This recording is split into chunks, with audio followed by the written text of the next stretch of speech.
Assalamualaikum warahmatullahi wabarakatuh. Alhamdulillahirabbil alamin wassalatu wassalamu ala asyrafil anbiya'i wal mursalin wa ala alihi wa sahbihi ajma'in. Rabbi shrah li sadri wa yassir li amri wahlul 'uqdatam min lisani yafqahu qawli. La haula wala quwwata illa billahil aliyyil azim. La haula wala quwwata illa billahil aliyyil azim. La haula wala quwwata illa billahil aliyyil azim. Jadi alhamdulillah puan-puan, adik-adik, kakak-kakak, muslimin muslimat yang dirahmati Allah, untuk kita menambah keberkatan dalam majlis ilmu kita hari ini, marilah sama-sama kita bukanya dengan bacakan Ummul Kitab Al-Fatihah. A'udzu billahi minasy syaithanir rajim. Bismillahirrahmanirrahim. Alhamdulillahi rabbil alamin. Ar-Rahmanir Rahim.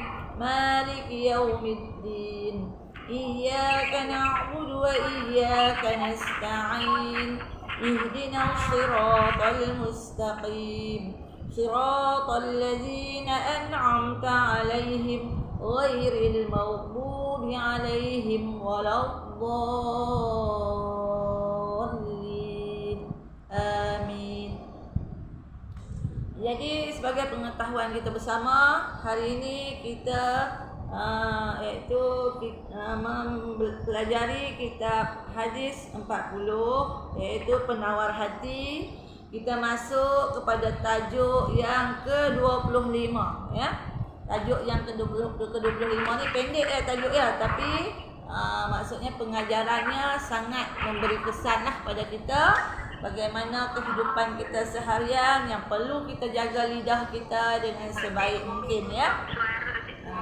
Ya, tolong tutup suara. Yang siapa yang tak tutup suara? Yang nama Ummi itu tolong tutup suara, ya. Okey, tajuk kita sepatah kata yang mencemar air lautan. Ya. Tajuk kita sepatah kata yang mencemar air lautan. Maksud dengan perkataan kita sepatah, ya, boleh merosakkan atau merubahkan iaitu air laut yang satu laut tu. Betapa teruknya ataupun hebatnya lidah kita ni, ya, boleh mencemar air lautan, ya. Okey, hadisnya hadis yang ke-25, ya, kita baca sama-sama. Yang nama Ummi tolong tutup suara. Okey dah. Okey, kita baca hadis dia, ya. An Aisyah radhiyallahu anha qalat qultu lin nabiy sallallahu alaihi wasallam hasbuka min Safiyata kaza wa kaza. Qala ba'dur ruwati ta'ni qasiratan. Faqala laqad qulti kalimatan law mujizat bima'il bahri la mazajathu. Qalat wa hakaitu lahu insanan faqala ma uhibbu anni hakaitu insanan wa innali kaza wa kaza. Rawahu Abu Daud, ya. Wa riwayah At-Tirmizi wa qala hadis hasan sahih. Jadi hadis ni adalah hadis yang sahih. Minta perhatian kepada yang nama Ummi, tolong tutup suara, ya. Okey, baik, terima kasih. Okey, kita tengok arti hadis tersebut, ya. Daripada Aisyah radhiyallahu anha berkata, Aisyah ni adalah isteri Rasulullah sallallahu alaihi wasallam.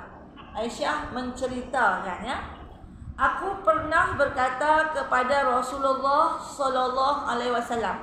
Dalam pergaulan Aisyah dengan Rasulullah, Aisyah pernah berkata kepada Nabi, ya, cukuplah bagimu Safiyah itu begini-begini. Maksudnya seperti Aisyah tu macam mencecah, mencela ataupun mengejeklah kepada madunya yang bernama Safiyah, iaitu isteri juga kepada Rasulullah sallallahu alaihi wasallam, ya.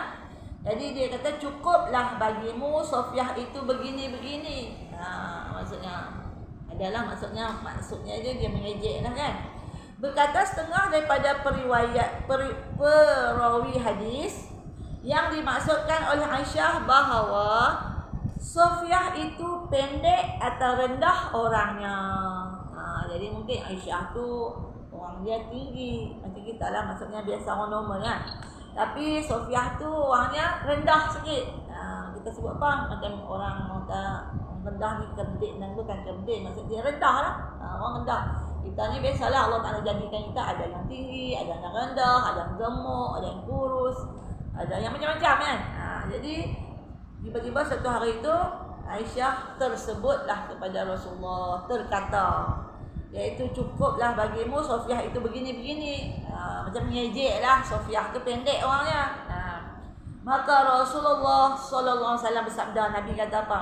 Engkau telah menuturkan satu kalimah yang kalau dicampurkan dengan air lautan, nescaya kalimah itu akan membusukkannya. Jadi Rasulullah menegur isteri dia Aisyah supaya maksud perkataan yang dia sebut tadi boleh maksud mencemarkan air lautan tadi, jadi busuk dengan perkataan yang keluar sepatah tadi saja.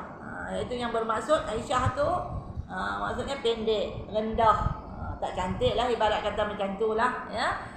Jadi dengan perkataan tersebut dia kata boleh membusukkan air laut satu lautan. Bayanglah, air laut tu kan banyak. Dengan perkataan kita yang sepatah tadi boleh mencemarkan, merosakkan, merubah warna ataupun bau air laut tadi hingga jadi busuk ya. Dan berkata pula Aisyah radhiyallahu anha, pernah aku ceritakan kepada Rasulullah sallallahu alaihi wasallam tentang hal seorang, lalu beliau sallallahu alaihi wasallam bersabda. Ceritalah sema-sema suami isteri tersebut terkata kepada seseorang ya. Jadi Rasulullah kata apa ketika Aisyah tersebut ataupun tercerita hal seseorang? Maka beliau sallallahu alaihi wasallam bersabda, aku tidak suka menceritakan hal seseorang. Jadi Rasulullah kata, Rasulullah tak suka cerita hal-hal orang ni. Sesungguhnya walaupun diberikan kepada aku begini-begini, walaupun orang bagi ganjaran apa pun, tapi Nabi tak suka menceritakan hal-hal orang ataupun mengumpat orang lah ya. Tu maksudnya baiknya, mulianya akhlak Rasulullah sallallahu alaihi wasallam. Hingga baginda pun menasihati isteri dia Aisyah supaya jangan mengeluarkan perkataan-perkataan yang tak baik, iaitu pada madunya yang bernama Sofiyah tadi ya. Hadis riwayat At-Tirmizi ya. Keterangan. Kita nak baca yang lebih lanjut lagi keterangannya. Siti Sofiyah yang disebutkan dalam hadis di atas adalah salah seorang daripada isteri Rasulullah sallallahu alaihi wasallam. Kita faham di mana isteri Rasulullah tu ramai ya, lebih daripada 3 ya. Dalam sirah ada dijelaskan, ada yang kata 11 orang ya. Lebih kurang macam itulah ya. Jadi isteri Rasulullah tu kenapa ramai? Ya. Ni maksudnya Allah Taala bagi kepada Rasulullah keistimewaan dia, isteri dia lebih daripada 3 orang. Tetapi isteri Rasulullah tu yang anak dara hanya seorang saja, iaitu Aisyah, Sayyidatina Aisyah ya. Yang lainnya semua janda-janda yang kematian suami ya, yang mempunyai anak yatim. Jadi Rasulullah ni nak tolong anak-anak yatim ni, dia kena kahwin dengan ibu dia, barulah dapat elak daripada fitnah. Kalau tak kahwin, pergi tolong seorang-seorang janda tu mendatangkan fitnah. Jadi sebab tu Rasulullah kahwin ibu kepada anak-anak yatim ni, dan dia dapat jaga anak yatim dengan sebaiknya ya. Jadi isteri-isteri Rasulullah ni banyaknya janda ya. Jadi Sofiyah ni pun salah seorang juga ya, isteri Rasulullah ya, iaitu madu kepada Aisyah ya. Maka apabila Aisyah mengeluarkan ungkapan yang memberi isyarat penghinaan, macam mengejek lah, contohnya Sofiyah tu tengoklah dia tu pendek, rendah, tak cantik, ibarat macam tu lah kan. Jadi dia kata maka apabila Aisyah mengeluarkan ungkapan yang memberi isyarat penghinaan kepada Siti Sofiyah, lalu Nabi SAW dengan segera menegurnya. Nabi cepat menegur isteri dia supaya jangan lebih lagi perkataan gunakan dia untuk mencerca, mengejek, mencela madunya ataupun sesiapa sajalah, ya. Begitu juga bagi kita, ya. Jadi Nabi segera menegurnya dan membayangkan betapa besar dosa ucapan kalimah penghinaan yang diperkatakan itu. Jadi Nabi bandingkan perkataan Aisyah tadi seperti satu perkataan yang dikeluarkannya tadi boleh mencemarkan air satu lautan tadi, merosakkan ataupun membusukkan air lautan satu laut tadi. Jadi itu maksudnya larangan Rasulullah, ya, kepada isterinya juga dan juga kepada kita semualah, supaya jangan kita menghina orang, mencaci orang, mengejek orang dan sebagainya, ya. Kita kalau dalam Islam yang maksudnya kita tak suka kepada seseorang, kita tak suka pada sikap dia saja, bukan kita tak suka pada diri dia. Sebab diri dia tu adalah Allah yang jadikan. Contoh kalau lah kata dia tu hitam, ya, perangai dia pula tak elok, kita tak suka pada perangai dia saja, bukan kita tak suka pada rupa dia atau maksudnya bentuk tubuh badan dia dan sebagainya. Jadi maksudnya kita tak suka pada sikap dia, perangai dia, tapi diri dia tu kejadian Allah, kita tak boleh komplain. Allah yang jadikan dia hitam ke putih ke, tinggi ke rendah ke, gemuk ke pendek ke, kerdil ke dan sebagainya. Kalau kita maksudnya mencela kejadian Allah, berdosa kita. Kenapa? Siapalah kita nak mencela ataupun nak mengejek ataupun nak mencerca, ya, kejadian-kejadian Allah. Setiap apa yang Allah Ta'ala jadikan tu semuanya cantik, ya.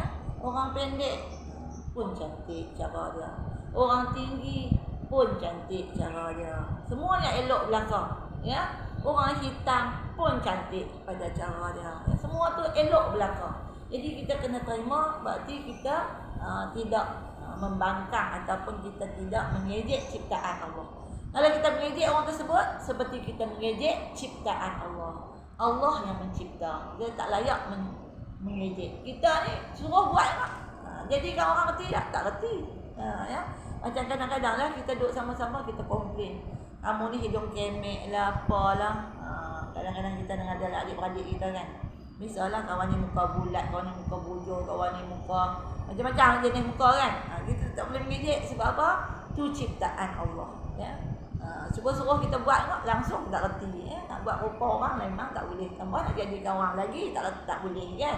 Tak, itu bukan kemampuan kita, ya. Allah yang berkuasa. Jadi tak boleh mengejek. Semua kejadian tu semua kata elok. Orang pendek elok cara dia, orang tinggi elok cara dia, orang hitam elok cara dia, orang kulit putih elok cara, semua cantik belaka. Sebab tu ciptaan Allah, ya. Allah nak tunjuk kuasa dia. Allah ni berkuasa, boleh buat orang, jadikan manusia tu berbagai rupa, berbagai bentuk tubuh badan, tinggi rendah, ya. Ada yang pinggang ramping, macam-macam, ya. Ada kena orang tu kurus sangat, tapi cantik cara dia, ya. Ada orang yang gemuk sangat, tu pun adalah kurniaan Allah, ya. Jadi seterusnya, besar sekali dosa yang dibawa oleh lidah. Lidah kita ni, ya, puan-puan, adik-adik, kakak-kakak, muslimin muslimat yang dirahmati Allah. Hari-hari bercakap kita ni, guna lidah. Bangun pagi tadi, ya, bangun dia tidur tu, lidah dah berperanan. Iaitu kita bangun, kita baca doa, bangun tidur. Kemudian kita kejut anak-anak kita bangun pagi, lidah bercakap. Lidah yang suka beletih, macam mana? Dibenci oleh anak cucu nanti. Jangan suka beletih. Semudah kita suka beletih sampai terbawa ketua.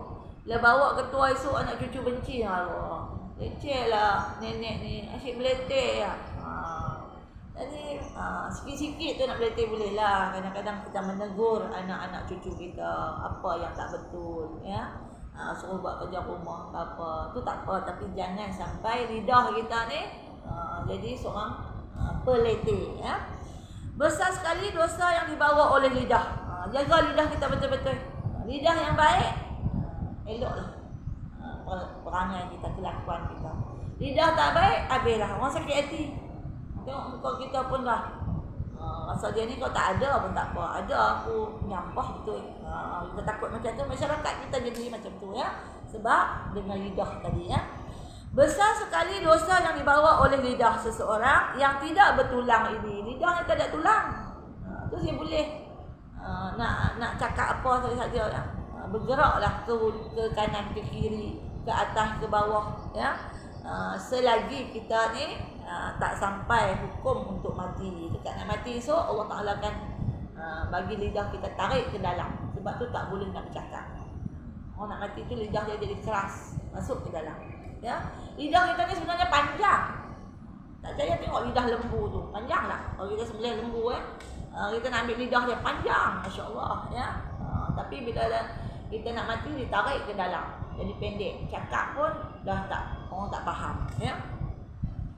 Hanya dengan satu kalimah yang mudah sekali diucapkan, tiba-tiba kalimah tersebut telah mampu mencemar lautan yang luas yang tidak bertepi. Dengan perkataan yang tak elok, dengan perkataan yang tak baik, dengan perkataan yang boleh membawa dosa mengumpat, maka lidah ini telah boleh mencemarkan, dia kata, lautan yang luas tidak bertepi. Laut tu kita nampak luas kan, ujung sekali sampai tak nampak lah maksudnya laut tu seluas. Kita duduk tepi laut, kita tengok bagaimana luasnya laut.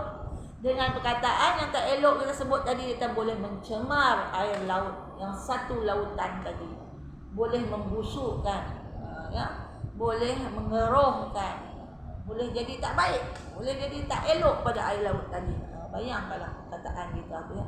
Sebab itulah sama-samalah kita jaga lidah ya. Kita bermuhasabah diri kita. Kalau dulu kita tak jaga lidah, mudah-mudahan lah ya, akan datang ni, ya Allah, aku dah faham ilmu ni, ya Allah, aku akan jaga lidahku dengan sebaiknya ya. Cakap yang baik-baik saja, jangan cakap perkara-perkara yang boleh menyakitkan hati orang, boleh mendatangkan dosa, boleh mengumpat ya, boleh mencampakkan kita ke dalam neraka. Itu juga lidah kita jaga. Kalau tak jaga, silap-silap boleh terkeluar daripada akidah, keluar pada akidah Islam kita, keluar pada agama Islam dengan lidah juga ya. Orang kata macam tu, dia kata pakai tudung ni ibaratnya kolot, lidah dengan perkataan tu boleh menyebabkan dia terkeluar daripada agama Islam. Jadi sebab tu kena jaga lidah. Lidah bahaya ya. Lagi terkadang kita terlalu senang menghitung dan menyebutkan keaiban orang lain. Memanglah kita ni memang siapa-siapa pun termasuklah saya sama-sama kita jaga lidah kita ya. Kita mudah kata orang, kita mudah buka aib orang, kita mudah memburuk-burukkan orang. Sedangkan kita pun ada buruk kita juga ya. Kalau kita sedar, kita ni semua tak sempurna. Yang sempurna hanya Allah Subhanahu Taala. Jadi kita ni kalau lebih bahagian ni, ada kurang bahagian ni. Dia ada macam tu. Jadi semua tak sempurna. Bila tak sempurna tu adalah cacat celah masing-masing, ada keaiban masing-masing. Jadi sama-samalah kita jaga lidah kita ni. Jangan kita mengkritik orang, jangan kita provoke tambahlah mengada-adakan cerita. Benda tak ada, dia mengada-adakan. Nauzubillah ya. Lagi dia kata senang mengumpat. Mengumpat ni, ya Allah Tuhanku, mudah sangat berlaku ya. Kita naik kenderaan kadang-kadang, duduk atas kereta ni, tiba-tiba datang satu kereta lagi, dia potong kita dalam keadaan tak ikut undang-undang. Kita pun marah, kata apalah, bodoh lah, gila lah. Tu pun dah mengumpat, tu pun dah berdosa. Ya Allah, Masya Allah, atas jalan raya. Bayangkanlah. Lepas tu boleh tak kita jumpa balik tuan punya diri tu nak pergi minta maaf? Kita pun tak tahulah. Kita tadi hilang. Kita pun tak jumpa lah. Tunggulah akhirat, esok lah kita nak jumpa balik. Bayangkanlah. Jadi kita takut amalan yang kita buat, rajin puasa sunat, rajin sembahyang sunat, rajin bersedekah, rajinlah buat-buat perkara-perkara amal ni, tapi oleh kerana lidah tak jaga tadi, habis pahala kita tadi diserahkan, dibagikan kepada orang yang kita ngumpat dia tadi, yang kita cerca dia, kita kata dia tadi. Habislah. Esok contoh kita dibangunkan di akhirat, mana ni amalan aku? Hidup di dunia dulu banyak juga, pergi majlis ilmu ada dapat pahala, kita bersedekah dapat pahala, kita puasa sunat, kita sembahyang sunat, kita buat yang sunat-sunat lah contohnya, mana pahala aku? Tak ada. Dia tanya kepada Allah Ta'ala kata dah diserah kepada orang yang kamu ngumpat je. Bagi pahala tadi pada orang kita ngumpat, kita ni tak ada lah pahala. Silat-silat hari bulan dah habis, pahala kita tadi kita ambil pula dosa. Dibagi balik dosa orang tersebut pada kita. Kita tanggung dosa dia. Pahala kita diambil, dosa dia kita ambil. Kita maksudnya Allah Ta'ala serah kat kita. Allahu Akbar. Janganlah nak tanggung dosa orang pula. Masya Allah ya. Jadi sama-sama lah kita jaga lidah kita. Bimbang ya, memanglah dalam sehari semalam ni kadang-kadang terlajak juga lidah kita ni ya. Kata pepatah apa, terlajak perahu boleh diundur, terlajak lidah padah lah ya. Binasa lah ya. Aku takut ya. Gaduh pun macam tu juga. Silap kata dengan lidah juga, tengok boleh menyebabkan satu-satu perkahwinan tu terbubar. Terbubar tu maksudnya satu perkahwinan tu maksudnya tak menjadi cerai ya, dan jadi satu perceraian ya. Suami marah ketika dia sedang marah tu, dia sebut aku cerai kau dengan talak 3. Marah sangat dia sebut talak 3. Bila dia sekali dah okey dah, baru menyesal daripada lidah tadi. Bila dah talak 3 tu, Masya Allah, tak boleh dah nak ambil balik, tak boleh dah nak rujuk balik, menyesal tak sudah. Kecuali isteri dia tadi kahwin dengan orang lain dulu, habis dah kahwin dengan orang lain dulu, sampailah suami dia tu mati ke, cerai dia balik ke, baru dia nak boleh nikah balik dengan isteri dia tadi. Janganlah tunggu, kena umur lelaki dia tadi panjang, tak mati-mati, duk orang kata apa, gila talak ya. Ataupun suami dia tadi kahwin dan dia tak mau cerai pun. Tak boleh kalau Cina buta. Orang Melayu kita tu Cina buta, jadi Cina buta ni kahwin, suruh isteri dia kahwin dengan lelaki lain, kemudian syaratkan lepas hang kahwin tu hang cerai, hang bagi aku balik. Macam itulah. Itu tak boleh, kat Islam tak boleh. Itu nama dia Cina buta, tak boleh ya. Tu hukum. Jadi dengan lidah tadi boleh membubarkan sesuatu perkahwinan tu. Bayangkanlah ya. Lepas tu menyesal. Allah Akbar ya. Jadi dengan lidah ini menyebabkan seseorang tu senang mengumpat dan mudah menghina orang kerana kita terlupa dengan dosa besar yang dibawa oleh lidah. Kita ni biasalah manusia ni ya. Kadang tu duk rasa diri kita yang okey, orang semua tak okey. Kita yang baik, orang tak baik. Kita hina orang, kita kutuk orang. Ya. Sekarang kalau artis orang panggil gosip tu samalah, mengumpat, mengata, menghina, mengutuk, mengeji. Gosip pun serupa lah tu ya. Mengumpat lah tu ya. Jadi dia kata dengan lidah tadi kita senang mengumpat dan mudah menghina orang kerana kita terlupa dengan dosa besar yang dibawa oleh lidah. Dosa besar ni, mengumpat tu dosa besar. Karena lidah ni mengumpat orang membawa kepada dosa besar. Tetapi apabila kita mahu berfikir dan merenung sejenak kepada bencana yang diakibatkan oleh lidah, barulah lidah kita rasa tersentak dari menuturkan perkataan yang keji dan terkutuk itu. Sedang kita bercakap dengan sahabat katanya, kita termumpat orang. Tapi kalau sahabat yang baik tadi astagfirullahalazim, sudahlah nak kata orang tak baik, kita pun barulah tersedar. Nak kata orang ni tak sedap nak kata orang kan, nak buat dosa ni sedap, ngata yang kawan pula suka pula mendengar. Orang yang mendengar pun sama tak dapat dosa. Ya, tukang dengar pun dapat dosa, tukang ngata dapat dosa, kongsi share sama ya. Jadi sebaik-baiknya bila dengar orang mengumpat apa, kita astagfirullahalazim, kita istighfar supaya dia tersentak, teringat balik, terinsaf, tersedar ya. Astagfirullahalazim, kita ni dah terlajak cakap ni, dah mengumpat orang ni. Jadi dia pun astagfirullahalazim, ya Allah aku ni dah silap ya Allah. Dapat berhentikan balik. Maksudnya keadaan yang sedang mengumpat tadi ya. Tapi kalau kawan tadi duk kata lepas tu apa lagi, tu habislah, geng lah tu ya. Orang mengumpat ni dia bergeng. Kalau seorang tak boleh mengumpat. Itu sebabnya kalau seorang tu memang dia suka mengumpat sangat, sebaiknya biar dia duduk seorang. Jangan bagi dia berkawan. Kalau duduk seorang dia nak mengumpat siapa? Seorang-seorang. Tapi zaman lalu ni ada handphone, ngumpat dengan jari juga lah, tekan-tekan tu ya. Janganlah jari ni pun boleh ngumpat, lidah pun ngumpat, sama naik lah. Kalau jari tu tekan ngumpat orang, sama naik lah dosa dia, sama je ya. Jadi sama-sama lah kita jaga lidah kita. Habis bab tu, jadi saya masuk ya, saya bacakan surah Al-Hujurat ayat 12 ya. Jadi saya baca surah Al-Hujurat, bab inilah bagaimana Allah Ta'ala menyuruh kita supaya jangan mengumpat ya. A'udzubillahi minasyaitonirrajim ya. Ya ayyuhallazina amanu ijtanibu katsiran minadh-dhanni inna ba'dadh-dhanni wa la tajassasu wa la yaghtab ba'dukum ba'dha ayuhibbu ahadukum ay ya'kula lahma akhihi maytan fakarihtum wattaqullaha innallaha tawwabur rahim ya. Surah Al-Hujurat ayat 12 di mana Allah Ta'ala melarang kita daripada buruk sangka, cari aib orang atau buka aib orang, dan Allah Ta'ala melarang kita tak boleh mengumpat ya.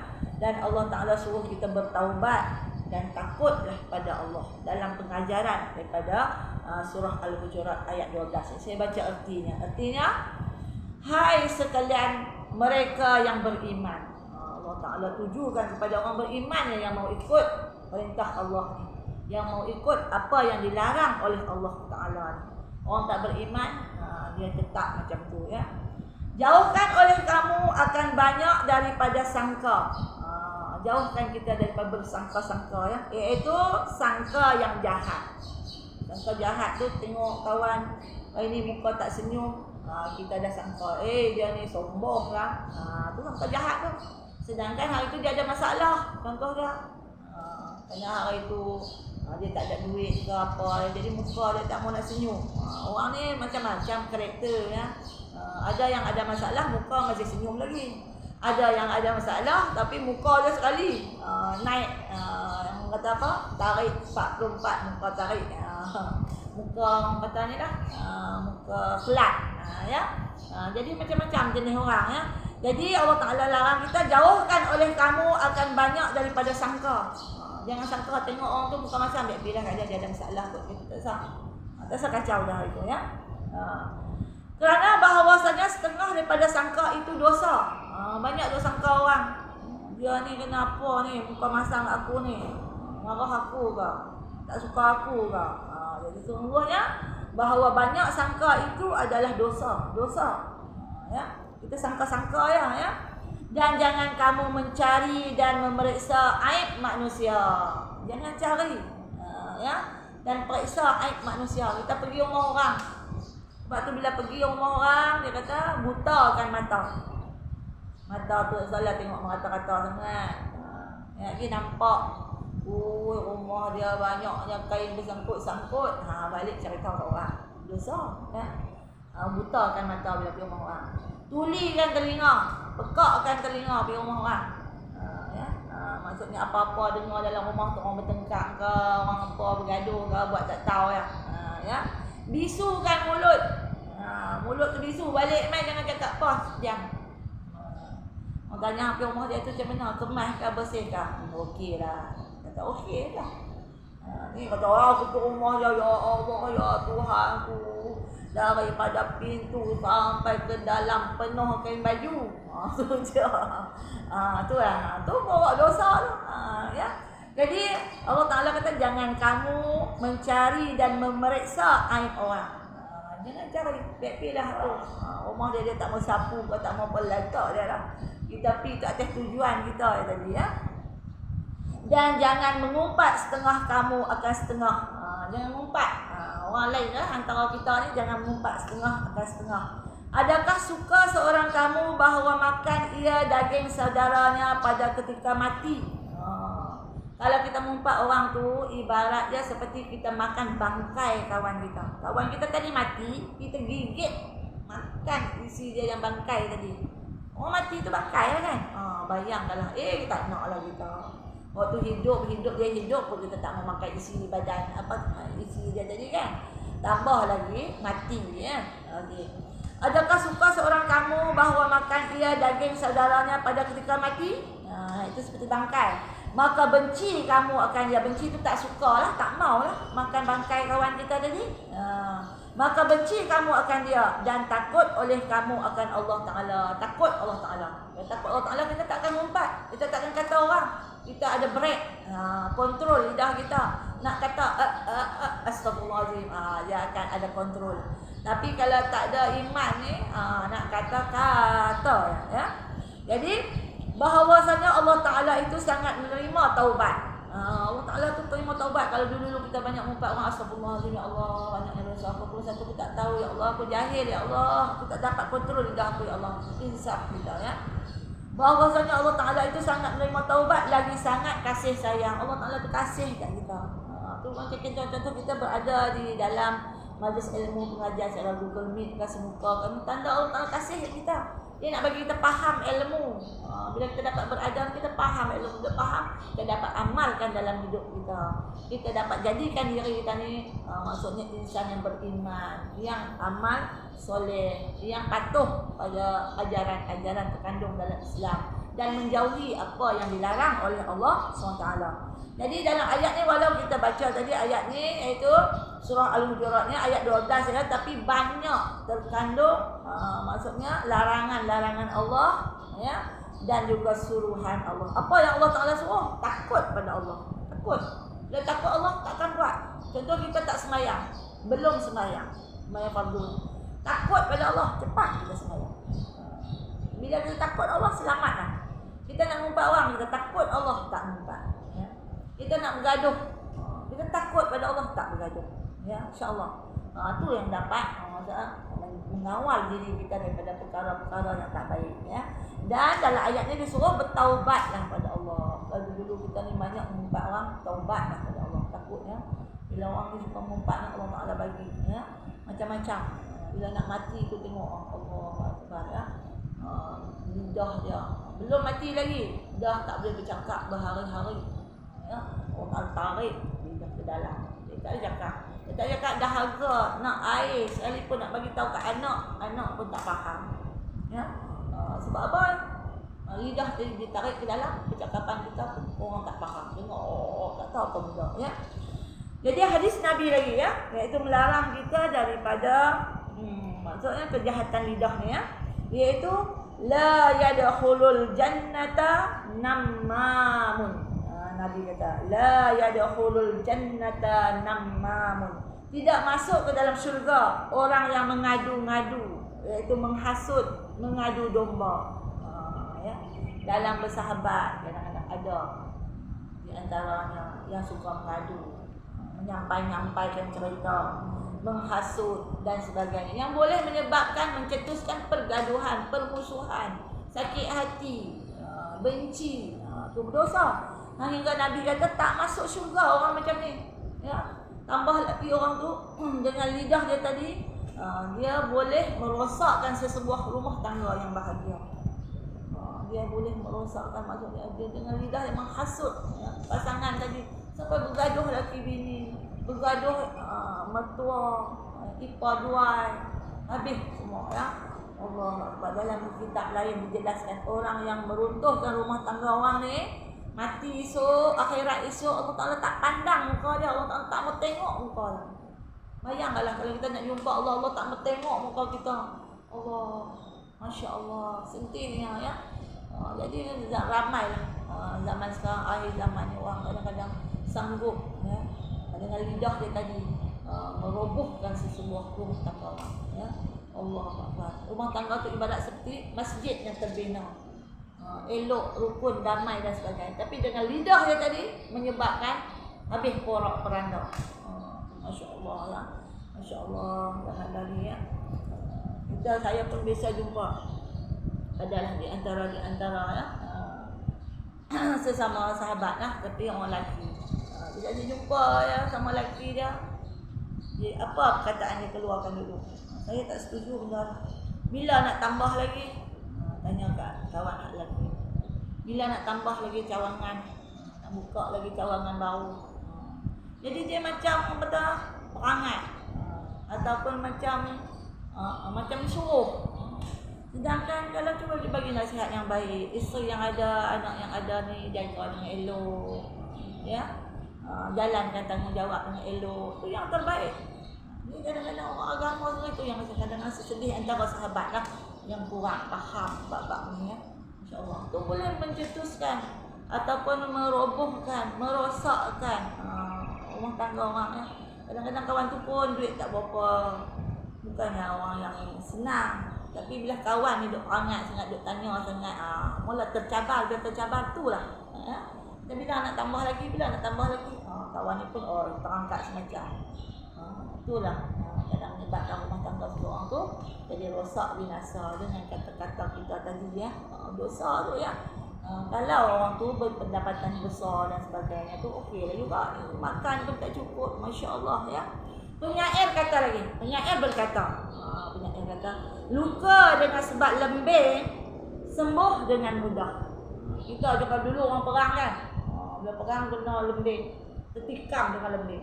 Luka dengan lembing ni dia kata bubuh ubat, balun apa, cepat mudah sembuh. Tetapi tiada sembuh yang dilukakan dengan lidah. Luka dengan lidah, kata-kata ni maksud dia susah nak sembuh. Bila kita nampak muka dia teringat perkataannya. Bila dia terngiang-ngiang, macam kita lah jumpa sahabat. Bila cakap dengan sahabat tu cakap asyik menyakitkan hati kita. Bila duduk di rumah, duduk sorang-sorang terngiang-ngiang lagi perkataan tu. Nampak tu. Jadi dia kata luka dengan lidah ni sukar untuk sembuh, susah nak sembuh. Tapi kalau orang tu dia orang yang baik, dia memaafkan. Tapi kalau orang tu orang yang tak baik, dia berdendam. Tu yang kita takut, dendam dengan lidah, ya, menyebabkan seseorang tu dendam. Jadi dengan itu disuruh kita supaya guna lidah untuk kebaikan. Apa dia guna lidah untuk kebaikan? Contohnya banyak ataupun gandakan istighfar kita. Hari-hari kita ada istighfar, astagfirullahalazim, astagfirullahalazim. Kita ada istighfar hari-hari, tapi gandakan lagi, banyakkan lagi, lebihkan lagi, supaya lidah kita tadi tidak dia maksudnya digunakan untuk benda-benda maksiat. Jadi banyakkan istighfar. Apa dosa kita ni banyak dengan Allah, ya. Kita baca la ilaha illa anta subhanaka inni kuntu minadh zalimin.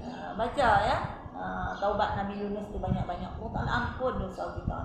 Dosa kita banyak ni, Allah Ta'ala masih panjang umur kita ni untuk apa ni? Untuk bagi kesempatan untuk kita istighfar, bersihkan dosa kita, tambahkan amalan lagi, berpeluang lagi kita ni. Jadi dengan berpeluang yang ada ni, kita banyakkan istighfar. Tambahan lagi hari ni hari Jumaat, ya. Lagilah kita digalakkan supaya banyak gandakan istighfar. Bukan banyak, ganda, lebihkan lagi, ya. Istighfar yang saya sebut tadi, iaitu taubat Nabi Yunus, ya. La ilaha illa anta subhanaka inni kuntu minadh zalimin. Okey, kita banyakkan atau gandakan lagi zikir kita. Zikir yang terbaik, macam-macam subhanallah wa bihamdi subhanallahil azim. Banyak jenis zikir kita boleh amalkan. Dan lagi subhanallah walhamdulillah wala ilaha illallah wallahu akbar wala haula wala quwata illa billahil aliyyil azim. Macam sebenarnya sunat tasbih tu kita bertasbih, berzikir, dan semua tu pahala besar. Ibarat bila kita baca subhanallah walhamdulillah wala ilaha illallah wallahu akbar, seperti kita menanam pohon dalam syurga. Nabi Ibrahim, ya, memesan kepada Nabi Muhammad SAW ketika Nabi Muhammad SAW naik pada malam Isra Mi'raj, naik ke langit tu. Nabi Ibrahim kata, pesan pada umatmu bahawa banyaklah bercucuk tanam di dunia ni. Waktu hidup di dunia banyak bercucuk tanam. Apa benihnya, kata Nabi? Nabi kata apa benihnya nak cucuk tanam, nak tanam tu benih apa? Iaitu subhanallah walhamdulillah wala ilaha illallah wallahu akbar. Itulah benih. Bila kita banyak baca tu, sekali kita baca subhanallah walhamdulillah wala ilaha illallah akbar, satu pohon buah-buahan telah ditanam untuk kita dalam syurga. Tu baru baca sekali. Baca 100 kali, 100 pokok ditanam. Baca banyak kali lagi banyak. Kalau dah dusun banyak dalam syurga tu, esok kita mati esok tak susah lah. Ya. Jadi banyak-banyak lah. Bila dah dusun berada dalam syurga, Tuan punya diri pun akan berada dalam syurga. Allah Ta'ala akan bagi kita masuk syurga, insya-Allah ya. Jadi banyak kita berzikir, bertasbih ya, bertahmid memuji Allah Subhanahu wa Ta'ala. Lagi banyak berselawat pada Nabi. Selawat pada Nabi, tambah lagi hari Jumaat ni kita disuruh banyak berselawat pada Nabi ya. Antaranya selawat yang pendek, sallallahu ala sayyidina Muhammad. Banyak tu menjadi. Kita bertasbih, kita pegang tasbih, sallallahu ala sayyidina Muhammad, sallallahu ala sayyidina Muhammad, sallallahu ala sayyidina Muhammad, sallallahu ala sayyidina Muhammad. Baca. Tu maksudnya selawat yang pendek ya. Banyak lagi lah selawat yang kita boleh amalkan, selawat tafrijiyah, selawat Nurul Anwar, selawat Tibbil Qulub. Selawat ni banyak sebenarnya ya. Hak mana-mana kita mudah nak amal, ambil ya. Guna. Dan kita istiqamah tu hari-hari kita berselawat insya-Allah ya. Lagi kita gunakan lidah kita lagi untuk banyak baca Quran. Ni Quran malas nak baca tapi bercakap Allah punyalah macam-macam bertih. Bertih cakap apa perempuan tak maaf lah. Saya pun perempuan juga. Kalau hak jenis banyak bercakap tu, kita duduk gaya pening. Cakap sangat sampai tak berhenti, tak ada noktah. Jadi sedang-sedang lah, jangan cakap banyak-banyak sangat ya. Letih orang dengar dan takut juga dalam banyak cakap tu banyak salah tu boleh bawa pada dosa. Ya. Ada kita tengok dalam FB dia tunjuk orang ajak masak sambil bercakap apa tak tahu apalah. Ya masya-Allah sampai terlajak-lajak dah perkataan. Keluar perkataan tak elok orang tak maulah ya. Boleh bawa kepada dosa. Jadi kita banyak baca Quran. Kalau tak pandai baca Quran, belajar Quran dengan menggunakan lidah tadi ya. Untuk kebaikan. Lagi kita bertadabbur Al-Quran. Bertadabbur tu kita baca Quran dan fahamkan maksudnya, fahamkan isi ayat tu dan amalkan dalam hidup kita. Itu yang terbaik. Banyak lagi maksudnya kegunaan lidah ni untuk kebaikan. Tapi kadang-kadang salah guna untuk maksiat, na'udzubillah ya. Jadi digunakan juga lidah sebagai pendamai. Nak bergaduh lagi bini ni. Jadi dia sebagai pendamai. Pendamai itu memberi nasihat ya. Contoh naib kadi. Dia menikahkan orang, pasangan yang kahwin tu. Tuk tak berapa bulan pasangan tu bergaduh. Mai jumpa balik tu naib kadi tadi, minta nasihat balik. Jadi nasihat yang diberi oleh naib kadi tadi adalah sebagai pendamai, mendamaikan. Bergaduh buat apa lagi bini. Anak-anak dah ada, sayanglah anak-anak, jagalah anak-anak elok-elok. Kita bagi jadi damai balik. Dia fikir balik, oh tak ada anak, tak ada mak pun susah. Anak tak ada ayah pun susah ya. Anak ada 2 orang. Suami isteri bercerai. Anak seorang diambil oleh bapa, seorang diambil oleh mak. Anak tadi terpisah ni 2 beradik ni kesian. Abang tak kenal adik, kakak tak kenal adik. Kesian, kasih sayang daripada 2 beradik ni terpisah apa ni. Tu sebab tu dah seboleh-bolehnya elak perceraian. Tapi kalau dah kata sampai tak boleh anak-anak ni, tak boleh kata apalah tu kan. Sebab perceraian ni dihalalkan oleh Allah Ta'ala. Tapi maksudnya kalau sebut elak tu elak ya. Jadi orang yang menjadi pendamai ni lah besar pahala. Orang bergaduh dia damai. Tak apa lagi kita nak bergaduh, berdosa ya. Memutuskan silaturahim tu berdosa. Dia bagi kata-kata nasihat tadi besar pahala dia ya. Lagi banyak mengajar yang baik-baik. Kita ajar orang yang baik-baik. Ajar baik-baik, ajak masak ke, ajar untuk ni kemas rumah, buat bahan, ajak orang supaya ni lah, jom kita baca kitab, jom kita pergi pengajian, ajak yang baik-baik tu. Disebut kalimatut thayyibah. Kalimatut thayyibah tu perkataan yang baik keluar pada mulut kita. Itulah besar pahalanya ya. Sebagai sedekah kita ya, yang tak nampak sedekah maksudnya selalu kita sedekah kebendaan, tapi kalimatut thayyibah tu nasihat yang baik tu maksudnya sedekah dari segi maksud kata-kata kita. Jadi dalam hidup kita juga banyaklah kita buat kebaikan-kebaikan ya. Kita tengok kalau kita baca surah dalam suratul Humazah, surah Humazah ya, ada dijelaskan ayat 1 ya. A'udzubillahi minasyaitonirrajim. Wailul likulli humazatil lumazah. Ayat tu pun Allah Taala menceritakan kecelakaan bagi setiap pengumpat dan pencela. Celaka, Allah Taala kata celaka tu Allah Taala menyumpah. Wailul, celakalah bagi setiap pengumpat dan pencela. Celaka tu tak baik lah. Kita pun kalau percakapan kita dengan orang disebut celaka, kita marah tambah Allah Taala maksudnya melarang kita ni jangan mengumpat. Celaka bagi setiap pengumpat dan pencela. Celaka tak baik itu ya. Sebab kalau mengumpat tak astagfirullahaladzim, sudah kita berhentilah, kita tukar topik lain. Itu cakap dulu. Jangan terus kita lidah dia kasar-kasar sangat, sekali lagi dia terasa hati. Cakap ya sudahlah. Terus dia cakap dah itu, tukar topik lain ya. Sebab apa? Dengan mengumpat tadi dia kata boleh mengundang azab yang pedih. Kita akan dapat azab. Na'udzubillah ni takut ya. Mati esok kita akan diazab Allah Taala. Allah Taala kata apa jadikan lidah yang guna untuk apa? Untuk mengumpat orang. Na'udzubillah. Mengumpat orang memang sedap ya. Lagi hak sudah dosa memang sedap. Sebab itulah kontrol lidah kita. Mengumpat ni kadang-kadang bukan saja dengan lidah, dengan memek muka pun mengumpat. Kita nampak dia tu sebab kita juih mulut tu. Pun mengumpat juga tu. Kategori mengumpat ni macam-macam. Orang tu gemuk, kita nampak dia tu kan. Kita buat kembang.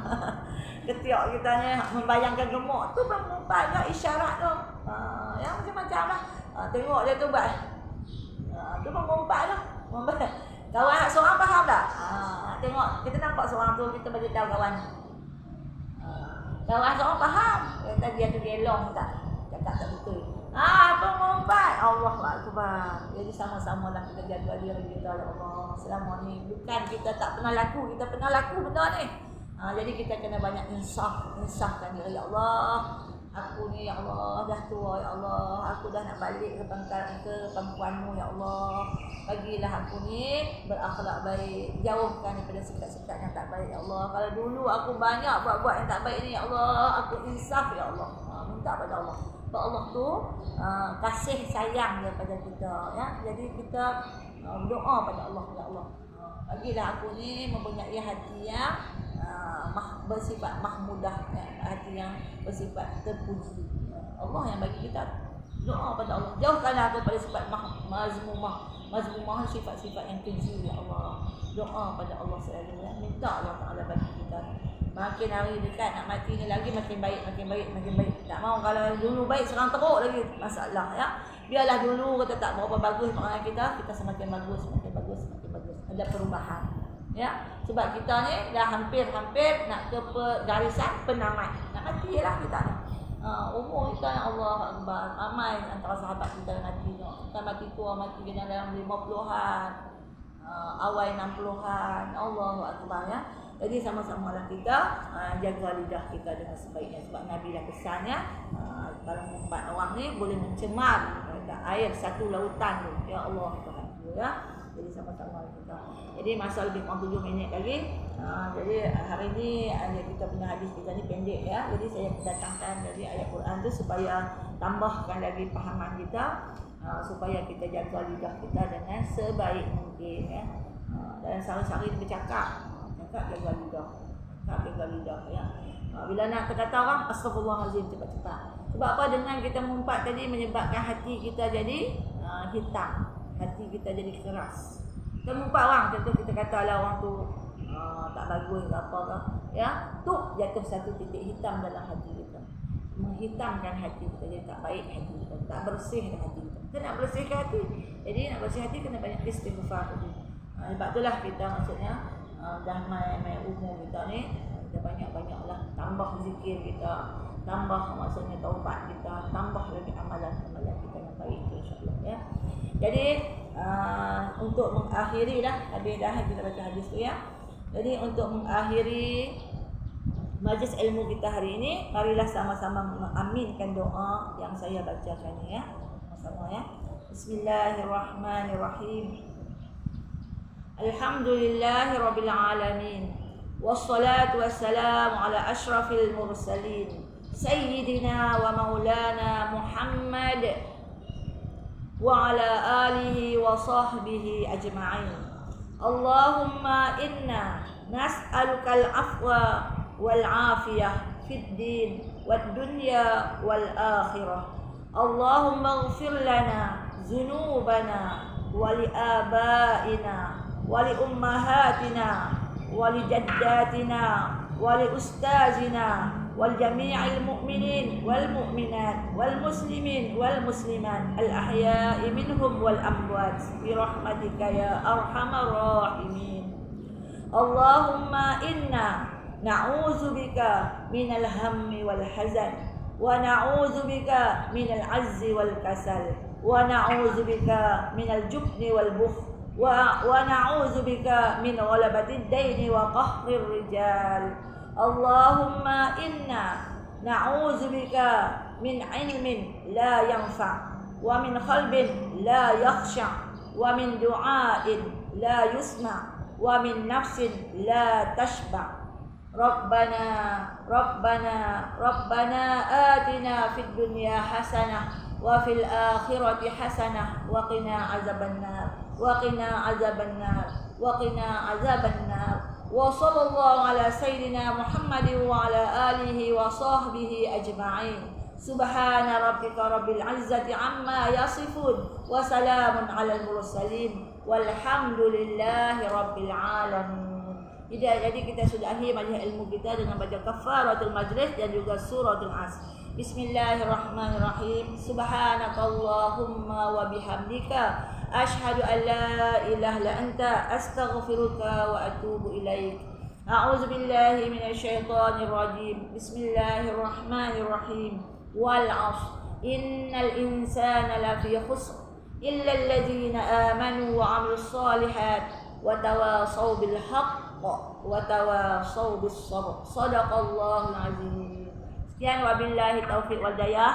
Wassalamualaikum warahmatullahi wabarakatuh. Alhamdulillah.